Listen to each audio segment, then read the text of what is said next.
या बैठकीला आवश्यक होतं येणं, कारण भूसंपादनाचे अनेक विषय आमच्या स्थायी समितीला आले होते.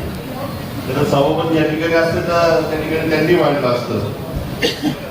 एक भूसंपादनाचा विषय होता 2022 ला कोर्टाचा आदेश झाला होता आणि त्यांनी डॉक्युमेंट आमच्या मागच्या स्थायी समिती ठेवलं त्यांना मोबदला देण्यासंदर्भात. आणि मग 4 वर्ष सभापती महोदय 4 वर्ष कोर्टाचा निर्णय झाला, आपल्या विरुद्ध झाला असेल तर वर्ष कोर्टात जायला हवं, आपल्या बाजून झाला असेल तर समोरच्या शेतकऱ्याला त्या ठिकाणी वाटाघाटी असेल त्यासाठी बोलायला आवश्यक आहे. परंतु 4 वर्षापासून या ज्या भूसंपादनाचे विषय आहेत त्या ठिकाणी ते पेंडिंग आहे. अजय बोरसे आमच्या गटनेत्याने सांगितलं का ठराविक लोकांच्या फायदे त्या ठिकाणी होतात, ठराविक लोकांच्या त्या ठिकाणी कामं होतात आणि जे मूळ शेतकरी आहेत ते मात्र त्यापासून वंचित राहतात. याचं जिवंत उदाहरण माझ्या वार्डातलं आहे. सभापती महोदय तुम्ही माझ्या प्रभागात येऊन गेल्या, नागसेडी नदीला लागून मारुती देवस्थानच्या जमिनी आहेत, त्यालाच लागून काठे नावाचे शेतकरी आहे, जिंकरे नावाचे शेतकरी आहे, क्षीरसागर नावाचे शेतकरी आहे.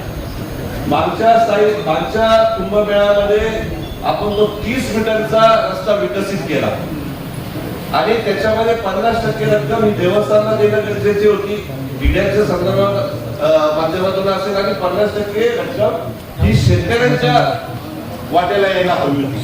परंतु ते सुद्धा विषय अजून सुद्धा पेंडिंग आहे. आणि मग एकीकडे आपण सिंहस्थ कुंभमेळ्याच्या संदर्भामध्ये आम्हाला नोटीस येत आहे की पार्किंगसाठी तुमच्या जागा आम्हाला हव्या आहे. कोर्टाकडनं आपल्या तहसील कार्यालयाकडनं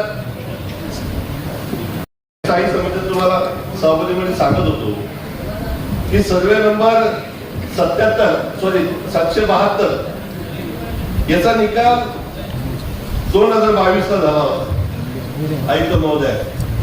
आणि 4 वर्ष झाले, 4 वर्षानंतर डॉक्युमेंट सन्माननीय संबंधित राऊत साहेबांनी ठेवलं. त्यानंतर ज्या टाके गावाच्या जमिनी आहेत त्या जमिनींना ज्या काही जमिनी कुंभमेळ्यामध्ये येत नाही त्या जमिनींना सुद्धा आता नोटीस येत आहे की पार्किंगला जागा दिली पाहिजे, ट्रेनसाठी जागा दिली पाहिजे. हरकत नाही, आम्ही जागाही द्यायला तयार आहे. परंतु त्याच्यामधला जो काही मोबदला आहे किंवा त्याचं भाडं आहे ते कोण देणार आहे?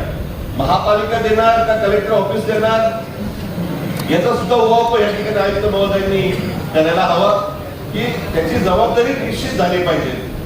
भूसंपादनाच्या बाबतीत आपण जागा घेऊ, त्या जागेचे शेतकऱ्यांचे पैसे मागच्या सिंहस्थापासून पेंडिंग आहे, त्याची जबाबदारी कोण घ्यावं? जर कदाचित शेतकरी रस्त्यावर आले तर या होणाऱ्या सिंहस्थामध्ये सुद्धा आपल्याला अडचण निर्माण होऊ शकते. सभापती महोदय, आज माझ्या बंगल्यापासून जो रस्ता जुना सायकल रस्ता त्याला म्हणतो जेडरोड जाणारा, तो सुद्धा भूसंपादन आपण करत नाहीये. आणि तो इतका महत्वाचा रस्ता आहे की त्याच्यामध्ये आपण काही कारवाई करत नाही सभापती महोदय. आणि म्हणून त्या ठिकाणी सुद्धा आपण त्या ठिकाणी लक्ष या ठिकाणी आपण दिलं पाहिजे. शेतकऱ्यांच्या बाबतीमध्ये कायम प्रशासनाची उदासीनता दिसते, कायम उदासीनता. आम्ही ज्यावेळेस टाउन प्लॅनिंगला बघतो अनेक शेतकरी त्या ठिकाणी चक्रा मारत असतात, अनेक सदस्य शेतकऱ्यांच्या बाबतीमध्ये उहापोह करत असतात. परंतु आणि काही जे बिल्डर लोक आहेत त्याचे नावं आपल्या सगळ्या शहराला माहिती आहेत, त्यांना कोणी येत नाही, काय नाही, त्यांच्याकडे चेक त्यांच्या ऑफिसला जातो. अशी सुद्धा परिस्थिती, आता चेकची परिस्थिती नाही, आता आरटीआयची परिस्थिती आहे. आणि म्हणून सभापती महोदय त्याच्याकडे सुद्धा आयुक्त महोदयांनी